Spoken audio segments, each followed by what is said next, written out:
when explaining, how do you kind of manage those two sometimes what feels like competing things, kind of Ye- clarity versus depth? Yeah, it's a great question. I think the key to answering that is I think it's a personal choice and it'll depend from topic to topic, concept to concept. But the key to all of it is to plan that explanation out in advance, right? Okay. So one of my favorite things to do is when I'm watching a lesson and I'm going to be coaching someone afterwards, is I'll just audio record their explanation. You don't need like a video or anything like that. Just on my phone, just hit record.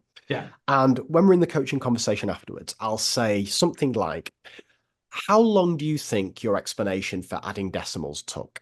And almost all the time, they underestimate it by about a factor of 3. So they think it took them 15 seconds, it took 45, it took 60. And then I'll say, how do you think you explained it? Just try and explain it to me now.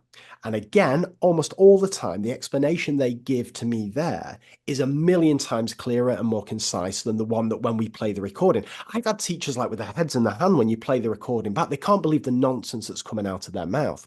Whereas if you script it in advance and it just perhaps needs to be bullet points or Yeah. at least rehearse it, then you can make that decision between conciseness and depth. Whereas I think what happens in most classrooms, you get the worst of both worlds when you haven't planned it. You don't Yeah. get that concision.